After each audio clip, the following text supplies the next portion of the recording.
আসমানে ঘোষণা দেন যে আল্লাহ অমুককে ভালোবেসেছেন, তাই আল্লাহ নির্দেশ করেছেন ভালোবাসার, তোমরা তাকে ভালোবাসো, আসমানওয়ালারা অর্থাৎ ফেরেশতারা সকলে তার প্রতি ভালোবাসা প্রকাশ করেন, তখন আল্লাহ সুবহানাহু ওয়া তাআলা স্বয়ংক্রিয়ভাবে পৃথিবীতে যারা বসবাস করে তাদের অন্তরে ওই ব্যক্তির প্রতি ভালোবাসা সৃষ্টি করে দেন।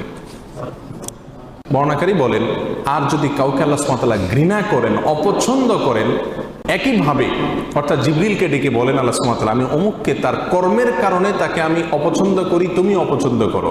আসমানওয়ালারা অপছন্দ করে, তারপরে জমিনওয়ালা বা পৃথিবীবাসীও তাকে অপছন্দ করতে থাকে। এই হাদিস থেকে বোঝা গেল আল্লাহ সুবহানাহু ওয়া তাআলা যখন কাউকে ভালোবাসেন তার একটা আলামত হলো যে পৃথিবীতে বেশিরভাগ মানুষ বা সচরাচর তাকে যারা চিনে জানে তাদের সকলের ভালোবাসা তার প্রতি আল্লাহ সুবহানাহু ওয়া তাআলা সৃষ্টি করে দেন। নাম্বার 2, আল্লাহ সুবহানাহু ওয়া তাআলা যখন কোনো মানুষকে ভালোবাসেন, কাউকে পছন্দ করেন, সেটা আমরা কিভাবে বুঝবো?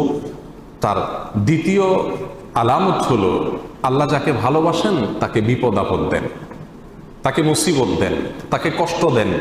এটা হলো একটা আলামত যে আল্লাহ সুবহানাহু ওয়া তাআলা ওই লোকটাকে ভালোবাসেন। এ বিষয়ে সুনানে তিরমিজির এক হাদিসে আসছে, রাসূল আকরাম সাল্লাল্লাহু আলাইহি ওয়াসাল্লাম ইরশাদ করেছেন, ওয়া ইন্নাল্লাহা ইযা আহাব্বা কওমান ইবতালাহুম, আর যখন আল্লাহ সুবহানাহু ওয়া তাআলা কোনো মানুষকে, কোনো জাতিকে ভালোবাসেন তখন তাদের পরীক্ষা নেন, তাদেরকে মুসিবত দেন, কষ্ট দেন, রোগে শোকে অসুবিধায় ফেলে নানাভাবে আল্লাহ সুবহানাহু ওয়া তাআলা তাদেরকে পরীক্ষা করেন। এই যে বিপদ আপদে ফেলে দেওয়া, এটা কিন্তু আল্লাহ সুবহানাহু ওয়া তাআলার ভালোবাসার একটি আলামত। ফামান রাদিয়া ফালাহুর রিদা ওয়া মান সাখাতা ফালাহুস সাখত, আল্লাহর এই দেওয়া পরীক্ষায়, কষ্টে যে ব্যক্তি সন্তুষ্ট হয়ে যায়, আল্লাহর ফয়সালাকে মেনে নেয়, ফালাহুর রিদা, তার জন্য আল্লাহর সন্তুষ্টি অবধারিত হয়ে যায়।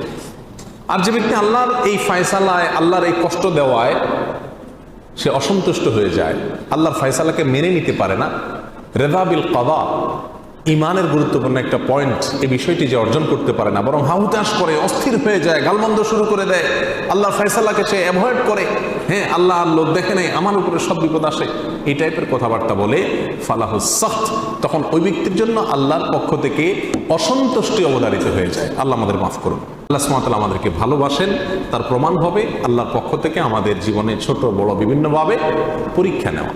আমরা জানি কোরআনে কারিমে আল্লাহ তাআলা বিভিন্ন নবী রাসূলদের ঘটনা বলেছেন। এর ভিতরে সবচেয়ে বেশি কঠিন পরীক্ষা যার জীবনে আসছে তিনি কোন নবী ছিলেন? ইব্রাহিম আলাইহিস সালাম।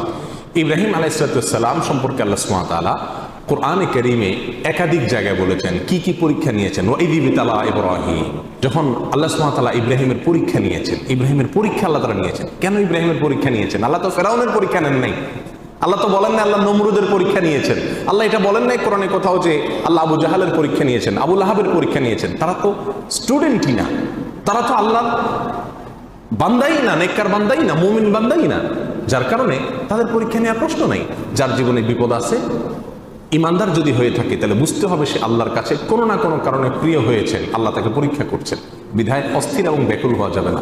আল্লাহ তাআলা আমাদের তৌফিক দান করুন। তাহলে দ্বিতীয় আলামতটি আমরা পেলাম আল্লাহর ভালোবাসা। তৃতীয়, আল্লাহ যখন আমাদের কাউকে ভালোবাসেন তার আলামত কি? এটা বড় জটিল আলামত, বড় কঠিন আলামত। তার আলামত হলো আল্লাহ সুবহানাহু ওয়া তাআলা তাকে দুনিয়া থেকে দূরে সরায় রাখেন, দুনিয়ার সাথে মিশে হাবুডুবু খেয়ে একাকার হয়ে যাওয়া থেকে আল্লাহ তাআলা হেফাজত করেন। আমাদের অনেকে আমরা দুনিয়া চাই, পদ পদবী, অর্থ কড়ি, প্রভাব প্রতিপত্তি, কেনা চাই, আমরা সবাই চাই এগুলা, কিন্তু আল্লাহ সুবহানাহু ওয়া তাআলা কিছু মানুষকে ভালোবেসে এগুলো থেকে দূরে সরায় রাখেন। সে চাইলেও ব্যাটে বলে হয় না। আল্লাহ সুবহানাহু ওয়া তাআলা তাকে দুনিয়া থেকে পরিকল্পিতভাবে বাই প্ল্যান, ইচ্ছাপূর্বক আল্লাহ সুবহানাহু ওয়া তাআলা সরায় রাখেন। কেন? তার জন্য ওই জায়গায় গেলে ক্ষতি হবে। সে দুনিয়ার সাথে যদি মিশে যায় তাহলে সে ধ্বংস হয়ে যাবে। আল্লাহ সুবহানাহু ওয়া তাআলা তাকে বাঁচিয়ে রাখেন।